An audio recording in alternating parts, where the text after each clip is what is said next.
अपने channel V4U में आप सभी का बहुत बहुत स्वागत है। तो आज हम इस वीडियो में क्लास 10 की क्षितिज बुक का काव्य खंड स्टार्ट करने जा रहे हैं। तो फर्स्ट जो चैप्टर है क्षितिज की बुक का वो है सूरदास के पद। तो सूरदास के पद की हम सप्रसंग व्याख्या देखेंगे।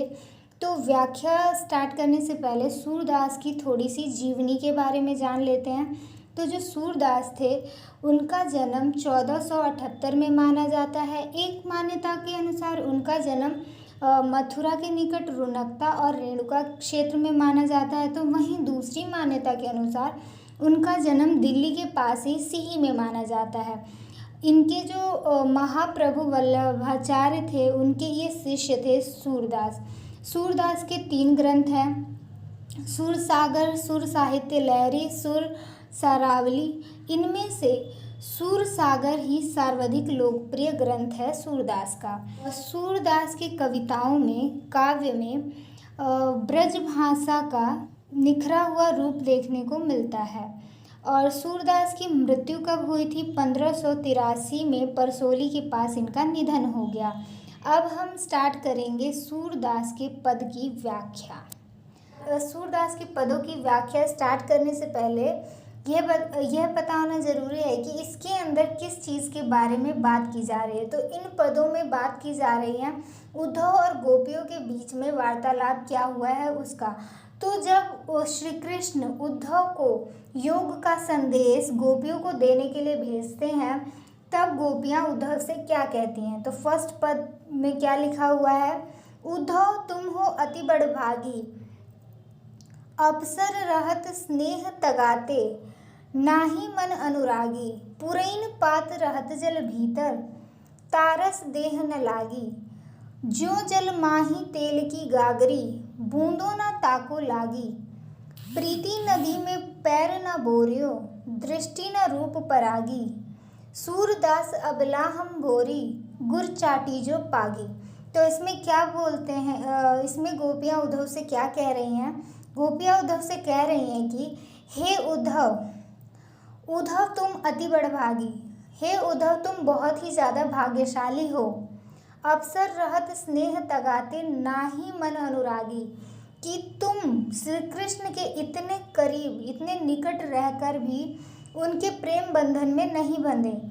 तुम्हें श्री कृष्ण से जरा भी मोह नहीं है और तुम अभी तक उनके प्रेम के रस से अछूत हो।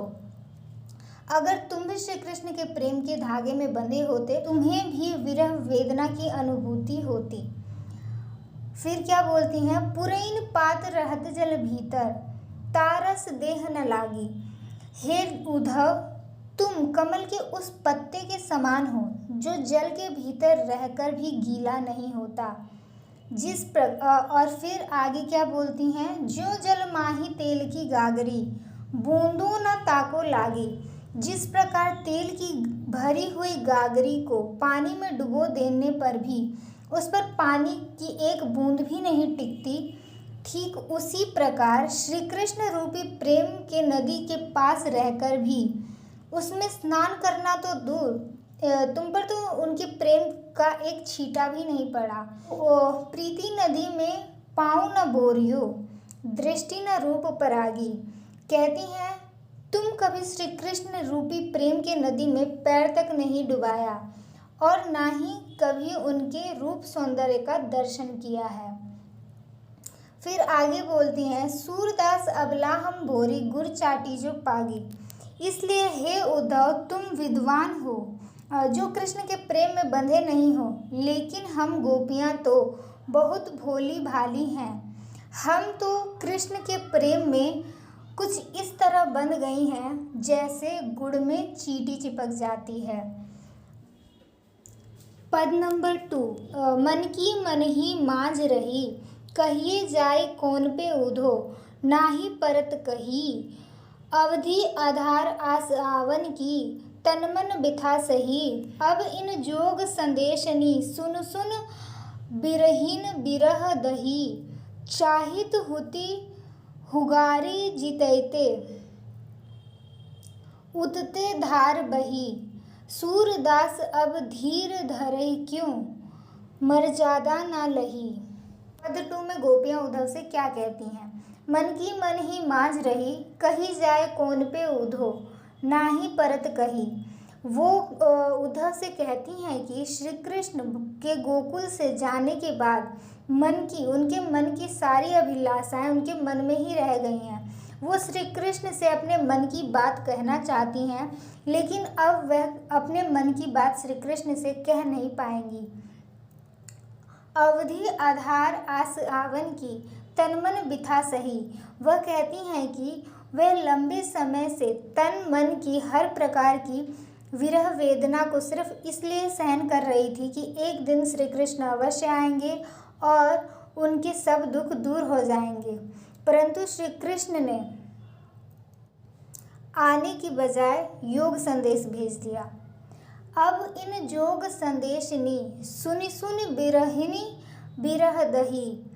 और इस योग संदेश को सुनकर हम विरह की अग्नि में और भी ज़्यादा जल रही हैं।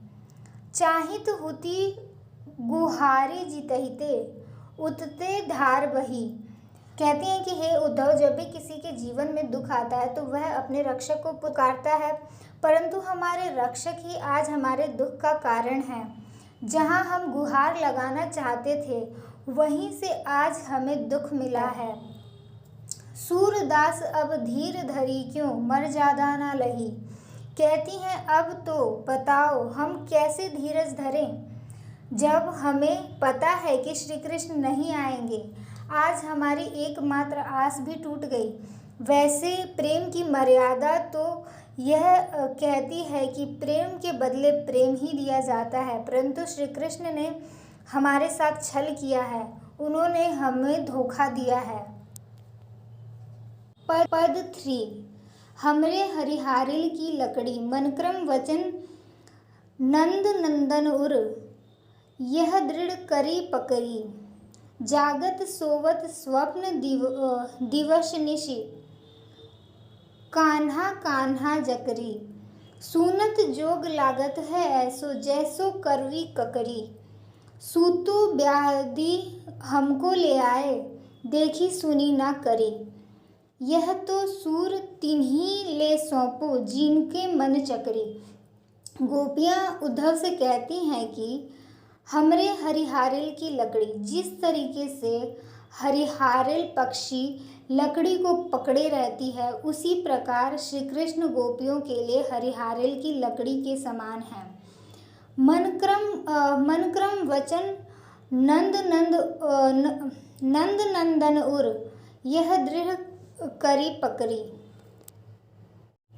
हम अपने मन क्रम वचन से नंद बाबा के पुत्र श्री कृष्ण को ही अपने जीवन का आधार मानते हैं। फिर कहती हैं जागत सोवत स्वप्न दिवस निशि, कान्हा कान्हा जकरी। हमारा रोम रोम सोते जागते दिन रात स्वप्न में भी श्री कृष्ण का ही नाम जपता है। इसलिए गोपियाँ उद्धव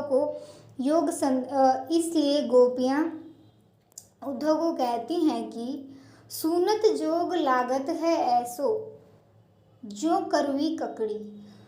कि हे उद्धव, ये जो तुम योग संदेश लाए हो, इसको सुनकर हमें ऐसा लग रहा है कि जैसे कड़वी ककड़ी हो। कड़वी ककड़ी के समान योग संदेश गोपियों को लग रहा है। सूतो व्याधि मोही ले आए, देखी सुनी ना करी। हे उद्धव, तुम तो ऐसा योग संदेश लेकर आए हो जिसको ना तो हमने कभी सुना था, ना ऐसा संदेश हमने कभी देखा था। फिर यह तो सूर तिन्हीं ले सौंपो, जिनके मन चकरी। यह योग संदेश तुम जाकर उन्हें दो जिनका मन चक्री के समान घूमता है। गोपियाँ कहती हैं कि हे उद्धव, हम तो श्री कृष्ण के प्रेम का रोग लग चुका है हमको, तो अब हमें तुम्हारे इस योग संदेश का रोग नहीं लग सकता। हमने ना कभी इसके बारे में सुना है, ना कभी जाना है और ना ही कभी इसको देखा है।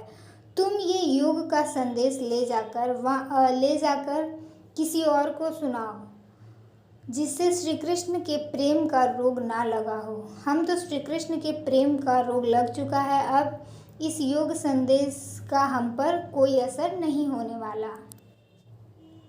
हरिहे राजनीति पढ़ आए, समझू बात कहत मधुकर के, समाचार सब पाए।